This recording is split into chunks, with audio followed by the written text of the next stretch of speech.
Nope. Who that is? Well, we really like your Milwaukee shirt, jacket. It's not. You can ask Stephanie about her jacket later. In the meantime, you can hear my clock ring. Hey guys, this is our first, is it? First official. We've done. First official YouTube live. We've got one person. Woo! Hey, one person, whoever you are. I'm glad we can be here, and Christian's over at the show in Salt Lake City. Meet Justin Trudeau's economic. He might be going live too, so you might get two of us in front of you. Hey, one person, whoever you are. I'm glad we can be here, and Christian's over at the all kinds of things happening. Our Florida office is doing great. Back here in the Arctic, Stephanie actually took a picture of me coming in, or a video of me coming in from the Arctic after, months in Florida. And I think my blood is thinned a little bit. Anyway, what are we doing today, Steph? Well, we're going through some questions. I can't see the chat, so this is a first for all of us, so we're figuring it out as we go.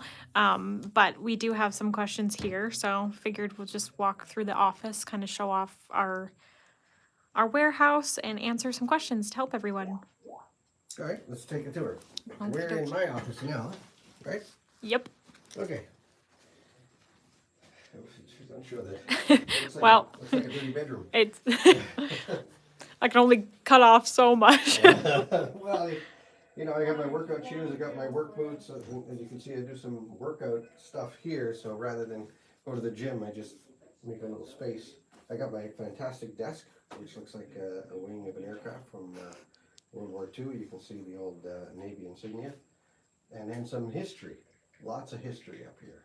So one day we'll talk about the history across the back of that wall. And I might like Lego a little bit. Oh yeah, this is cool. You can turn on the light if you like, Steph. On the side, there's a little box. Don't break it. Yeah. You see the little switch? Yep. I'm just trying to figure out which. There we go. There we go. So that's kind of a cool little hobby. So if I'm not with Fence Armor or Camp Solutions, I'm probably working on a Lego somewhere. Yeah, it looks really cool. And that's kind of nice with the lights. So yeah, this is Your humble abode. my second home base. You can see we spent a little bit of time with Arca and Thad Moffat and Richard Petty. We enjoyed those years with them. They were great that we were able to sponsor them. And that's off of one of his vendors that he smacked up in Talladega. Do you want to hold this for 1 second? I'm going to turn it around so you can talk to them. I'm going to take your phone and see if I can find the comments, because I don't want to. Okay, apparently I'm doing the talking and filming. All right, guys, we're moving to the next room. Yep, we're moving. There's our company dog. Perfect. Thank you. She's a barker. Okay.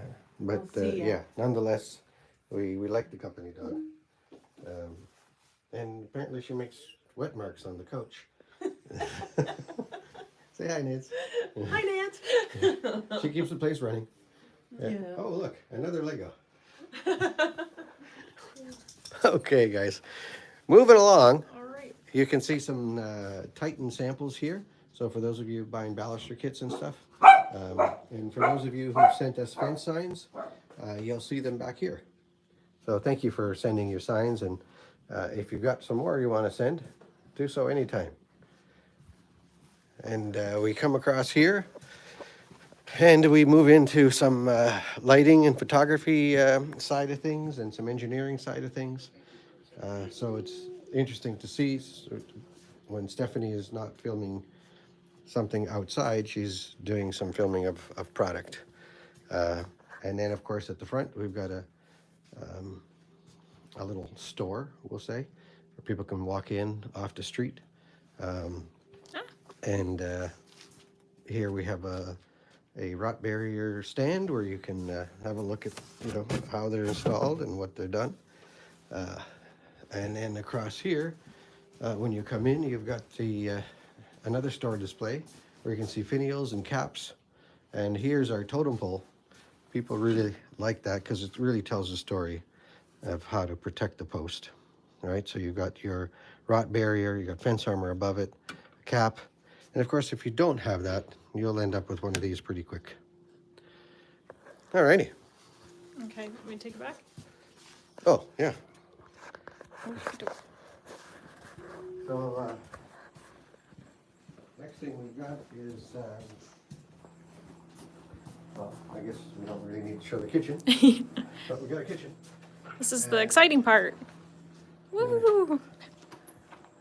The warehouse. The warehouse, and many boxes of Yes. getting packed up, getting ready to go. If you put your orders before 11, they're going to go up the same day. Anchors, quick stop stuff. Johnny And says, who puts all these things together. give a shout out there. It's lots of work. Back in here, we have sewing machines. We got some mugs. If any of you Yes. want some mugs, we got the big red post puller. We like to carry inventory. We got Mr. Fence stuff over there. Yeah, Johnny says hi and wow. Woo! Oh, nice. Yeah. Hey, Johnny. And, you know, when we're feeling really motivated, you know, we'll do a couple of chin-ups over here. So, yeah. And it's just high enough that, you know, it doesn't hit us. You want to do a chin-up? No, I could try, but Yeah, some assembly here. Here's our deck we use for pictures and we'll be using for our stay in university. So hopefully you guys will be up for that. For those of you who are in the northeast, may want to come up and visit. Same machine on the way out. Then of course, lots of stain and all of our fence armor back here and rock barriers. Yeah, a lot of stuff. okay. And I would, yeah. Cameras, reach your head over the top. Everybody. Doing some testing up there on pumps and other things that we're doing for the engineering side. Yeah.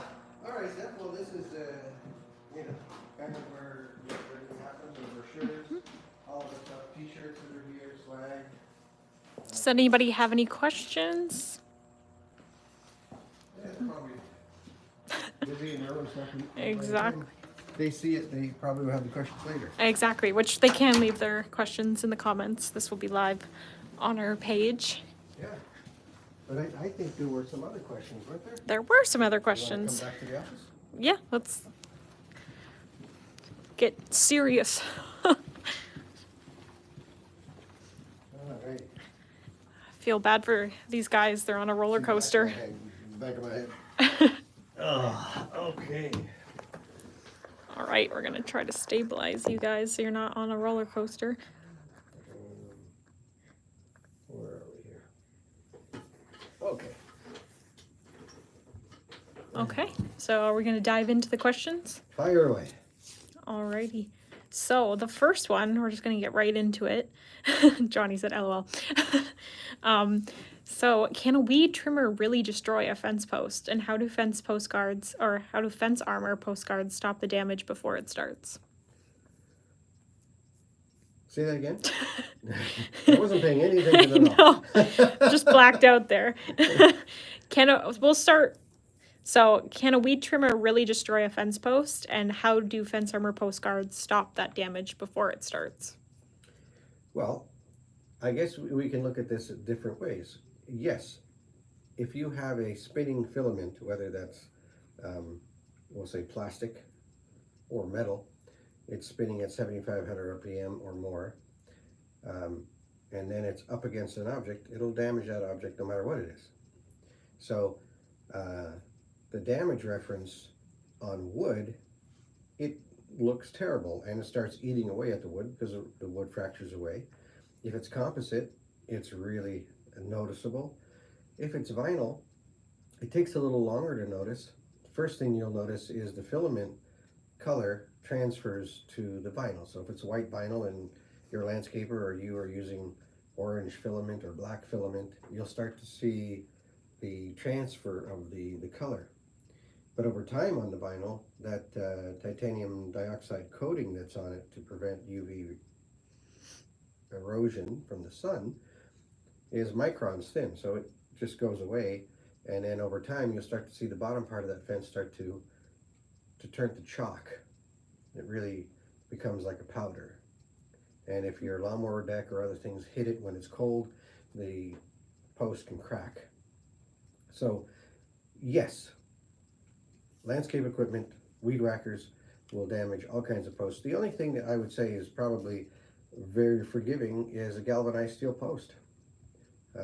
You can beat on that for a long, long time and never really care. But if you've got a chain link galvanized fence, you're probably not really overly concerned about the curb appeal of your property. I'm going to say in general. If it's a galvanized fence with that's got a black coating, like a vinyl coating, something like that, then you'll start to see it chip away. Did I answer that okay? And then, well, Sarah says hi, so we'll say Hi, hi to Sarah. Sarah. And yeah, I covered that great. It was just the how do fence armor postcards stop the damage before it starts. Did you cover that?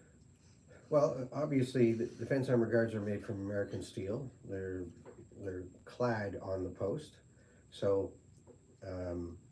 you can beat on that like you would on a galvanized post. It's not going to damage the fence armor.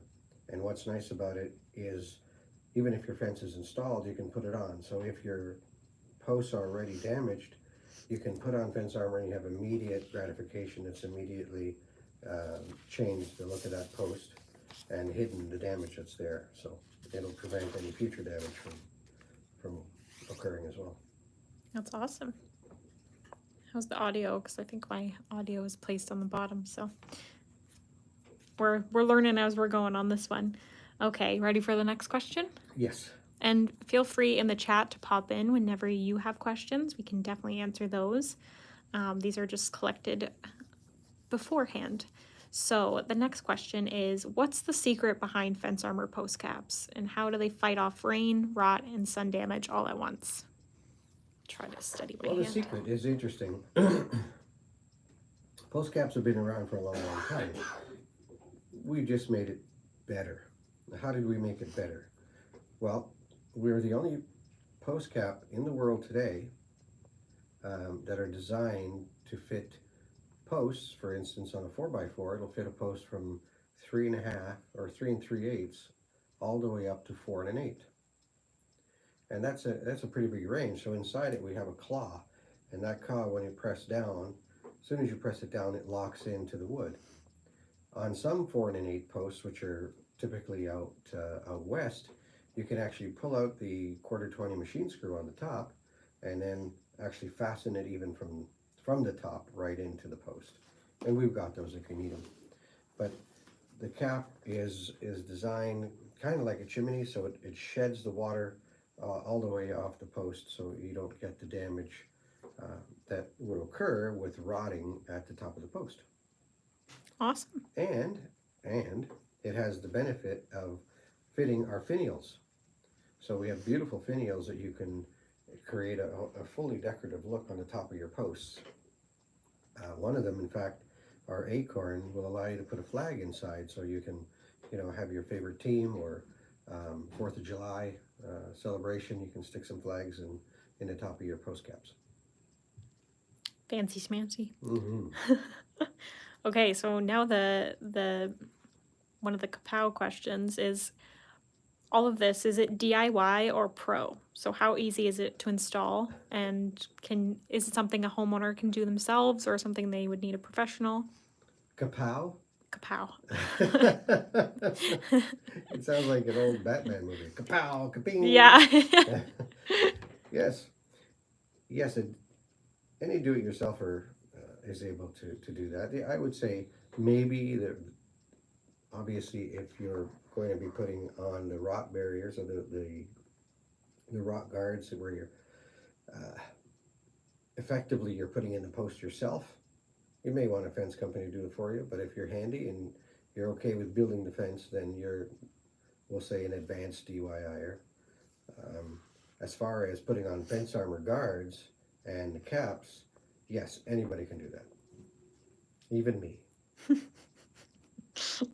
Even you. Yeah. Okay, so you did answer this a little bit, but do fence armor post guards fit wonky old posts? So what if a fence isn't perfectly straight? Well, the guards, as I explained about the caps, we've got the 4x4 version with the variants that I've given, and the 6x6 has the same variants. The guards at the bottom of the post are pretty specific, but if you really have some unknown wood, use our uni. The uni stands for universal, and it'll fit any post from 3.5 all the way to 6.5. So even a rectangle. The same with our fence armor guards. They'll fit rectangles too because they slide into each other. But the uni is a 4-piece solution that allows you to really customize exactly the variants that that post might have. So if you're a contractor or a landscaper, it'd be great to have a few of those in your truck, so that if you do end up coming to a signpost at an HOA, or you maybe the corner of a deck or the corner of a shed, or you need protection, you can bring out the uni and immediately solve a problem or hide damage that's been there before. And it looks cool. Yes, it does. This is one that we get a lot when we talk about the rot barrier, and we can not get into some discourse, but there are some heavy opinions on this one. So why do wood posts fail at the ground line first, and how does sorry, it was just English. I don't know. And English. yeah, and how does the rot barrier solve this issue for good, or fence armor as well? Well, posts rot at the ground line and not above the ground line, because above the ground line, it's in the air. Things are dry. Even after the rain, the posts dry out, and there isn't rot there. From the ground line below, you now have conditions where it's moist, it's warm, and there's oxygen. And in that top, we'll say 6 to 8 inches, where those conditions exist, is basically a petri dish. You've got everything you need to satisfy the organisms that live here. And those organisms that live here like to eat, and when they see a wooden post, they say, snack time. And they'll start eating away at the wood. And typically, if it's a pressure-treated post, they aren't pressure-treated like in the old days with arsenic and heavy coppers. The solutions are much different because of environmental reasons. So now you've got posts that last, maybe 5 to 7 years. A 6x6 might go from 7 to 10 years, maybe 12. But if you pull those posts out of the ground, you'll see that top 6 inches is where everything rots, because it starts at the ground line and goes down. Once you get below that, you start losing oxygen. So that's number one. You still have relative warmth, but the oxygen is gone, so you miss that condition. Just like with an engine, if you don't have spark, you don't have a running engine. That's of course with a gasoline engine, not a diesel. Somebody will say something, but yes, that's why you need something to prevent the wood from rotting. So a rot guard, rot barrier at that level that keeps out moisture and keeps out air will then prevent that post from rotting exactly where the microbes love to live and eat the wood. Kapow. I need to adjust because I've got old lady arms, and they're shaking a little You mean bit. the worm arms? Yeah, I want to keep this as steady for people so they're not on a roller coaster, but it's very difficult. Okay. You do some pull-ups. Yeah. So this is kind of a follow-up question, and you did cover it, but is post-rot really that big of a deal? So what's the hidden damage most homeowners don't see? And you did talk about that, but if there's any more points. Well, you know, it depends on the reference. What is a big deal? You know, that in life, is it a big problem? Well, if you've spent thousands of dollars on your fence, and your expectation is that fence lasts 10 to 20 years or 30 years, then it is a big problem, because ultimately your fence life is dictated by the ground it's put in and the wood posts that you're using. Pressure treated posts certainly are a better choice than non-pressure treated posts, but then you might have cedar, and cedar posts are great. They have their own longevity built in, but ultimately they will also fail. If you put wood in the ground, it's going to rot.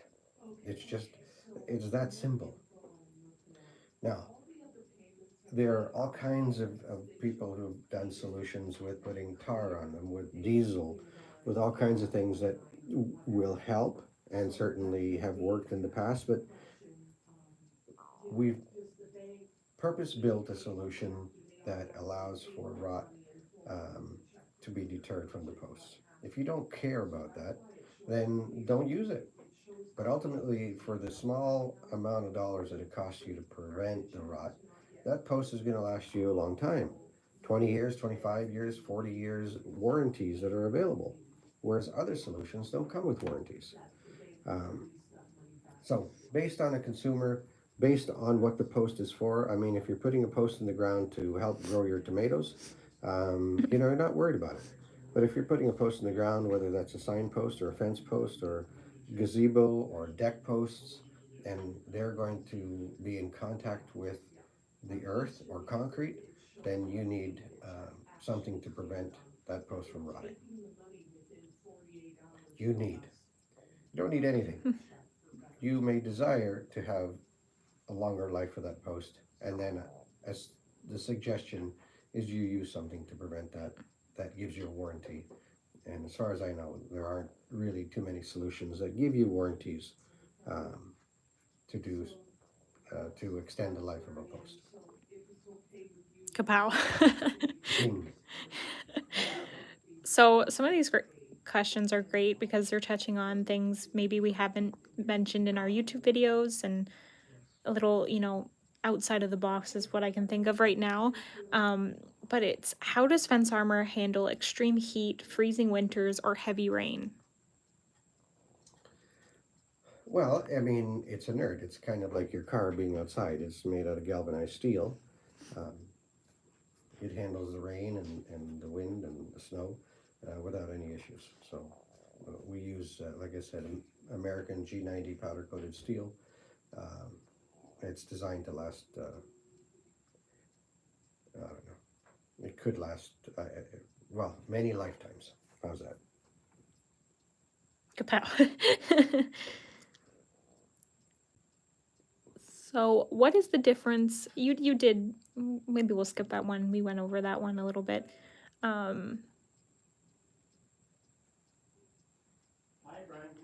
Just going through which ones we've gone over, which one. Sure. Okay.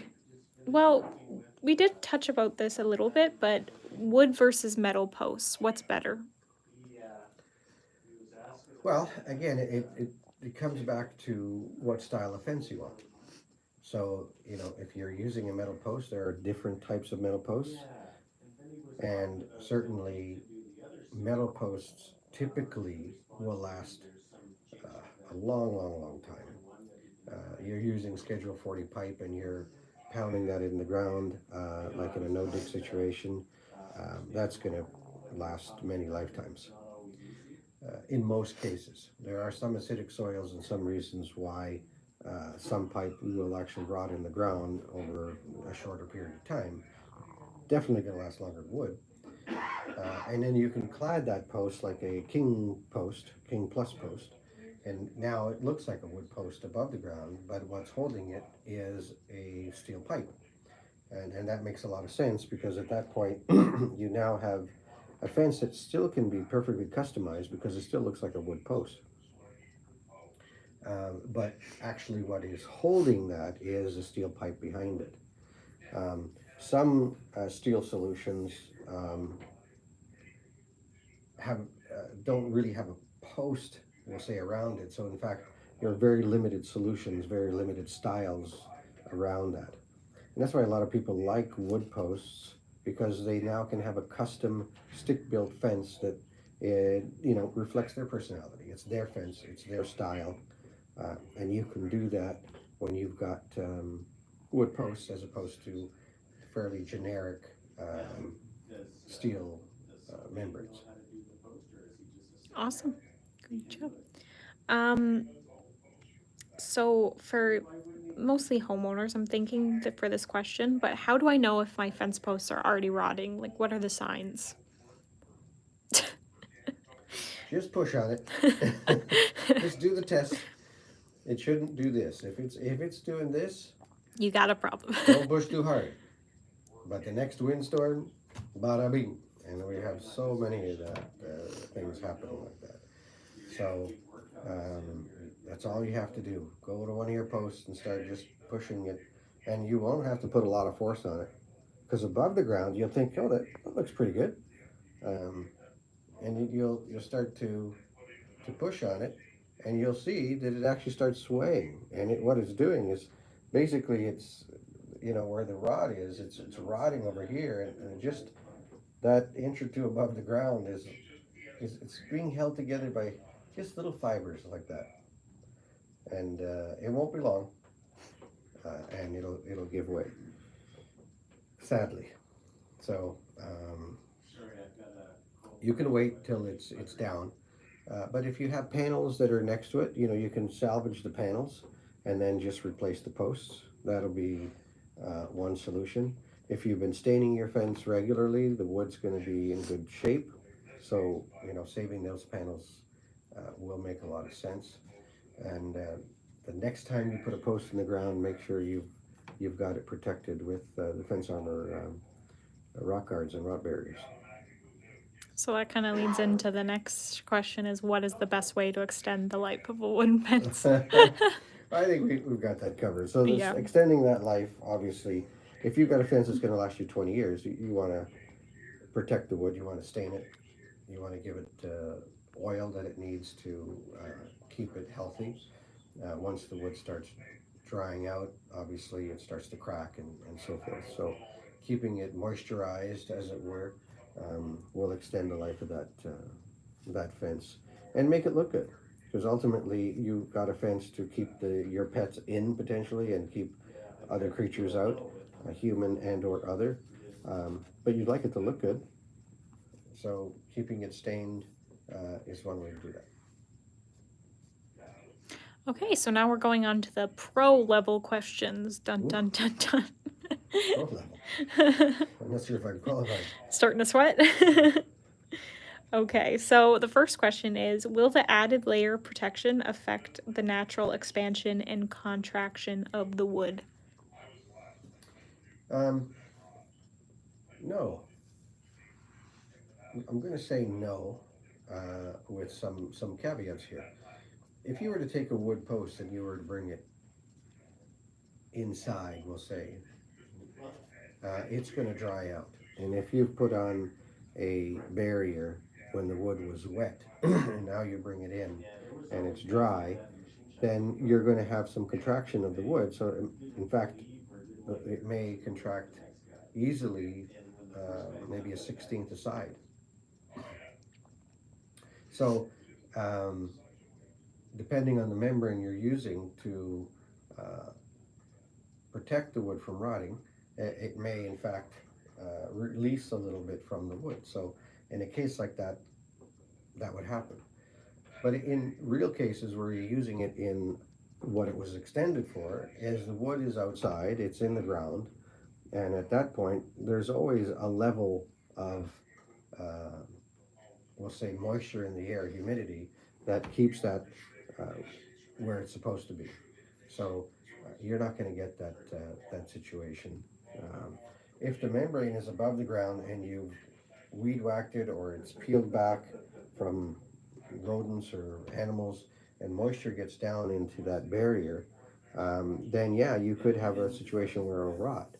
And that's where having fence armor above the ground, holding that in nice and tight, also helps in resisting that situation. And I know for the fence armor postcards, the way we design them is to allow the fence or the post to. Yeah, just to naturally expand and contract. Absolutely. That's why we have a slot on the side so that the screw, the fastener, doesn't pull on the fence armor. Kapow.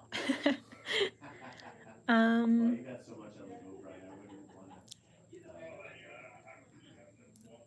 this is a good question. Maybe. Are there any compatibility concerns with different wood treatments or sealants? I think with the protection. Well, as far as the fence armor guard goes, no, we got nothing to worry about there. It's galvanized steel, so it's not going to be facing any problems. As far as stain goes, obviously if you have a latex base stain or paint on your fence and you want to now stain it with expert product oil base, you'll have to get that wood cleaned up. If you're thinking about the rot barrier sleeve, inherently it's best to go on raw wood or even oil-based stained wood. Once it's on latex, then it really can't adhere well. So hopefully that clarifies it. And then this is kind of bouncing off of it, but what are the benefits of using fence armor post caps versus sealing the post with stain or epoxy, which I'm sure is obvious, but Well, I mean, if the fact is that the end grain of the wood is what absorbs water, and that's what we're trying to protect, is the rot. If you've sealed the top of that end grain, top of that post with an epoxy, well, effectively you've got the desired result. You're preventing moisture from sitting or standing so it decays the top of the post. If you stain, well, you'd have to do it pretty regularly because ultimately stain sitting right on the top of end grain, you probably have to stain that every few months because it's just not going to last long. Um, that's why you'll see posts, in a bollard situation or something, that are cut at a 60 or 45-degree angle so that water sheds and doesn't sit. So as long as you have something that prevents the the wood at the top from holding water, then you've done what you're supposed to do, and that's prevent that. A lot of fence guys, not a lot, there are many fence guys who cut the top of the post to the top rail. I mean, it's an interesting look. It's flush there, but it doesn't. I mean, the top of that post is just sitting there ready to rot. So, cut that post up, a couple of inches higher above that rail and put a cap on it. And now it just looks better, and you were preventing the top of that post from rotting. So it just makes sense. But ultimately, you don't have to use our post caps. You can use anything you want. Just the goal is to prevent moisture from sitting at the top of the post. awesome. We actually have a question in the chat. I might need can you explain how to remove tan? And I'm thinking maybe stain? Is that Is that what you meant to write? I I mean, Or she? can you explain how to remove tan? Maybe we need some further. Yeah. Tan like a tan like Yeah. in Florida? Maybe we need a little bit further explanation on that question to properly answer it. Yeah, I'm not 100% sure what that meant, but if it's dirt or stain, we have cleaners and brighteners that will remove the existing surface, I think, is maybe what they're talking about. That's what I'm And thinking. then after that's cleaned up and removed, then of course you can stain away. Ooh. Okay. I think we're coming up to the last question. So if there's any more questions in the chat, feel free.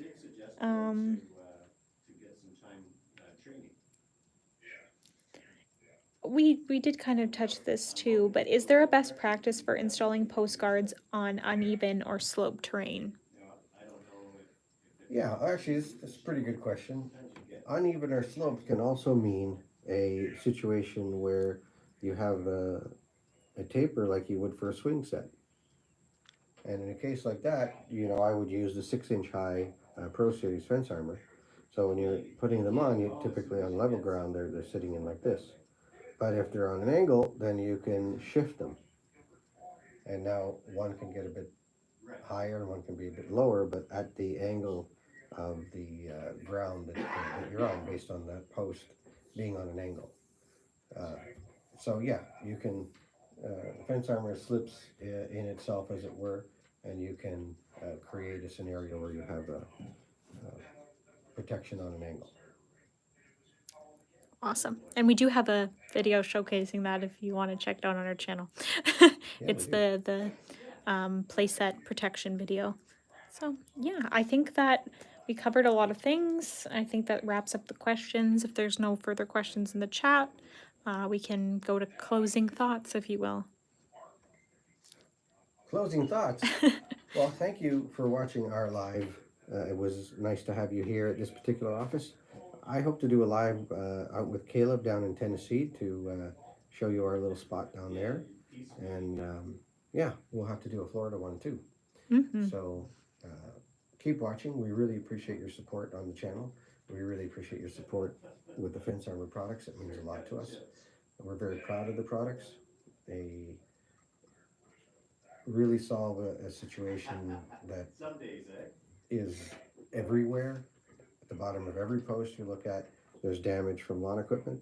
And ultimately, for homeowners who really want beautiful looking landscapes, then they're going to use lawn equipment, and we have a solution that prevents that damage. And we've got a lot of copycats now. That's what happens, especially coming in from offshore. So, we appreciate your loyalty to our American-made products, and it means a lot to us. So we might be a little bit more, but not much. And you're keeping people working, and you're keeping the original designers of a product that is specifically designed for fences and posts for your curb appeal on your property. So thank you for supporting Fence Armor. Kapow. Kaping. Okie dokie, that wraps it up. So I will give my hand a rest and we're signing off. Bye, guys. Thank you Bye. for joining us.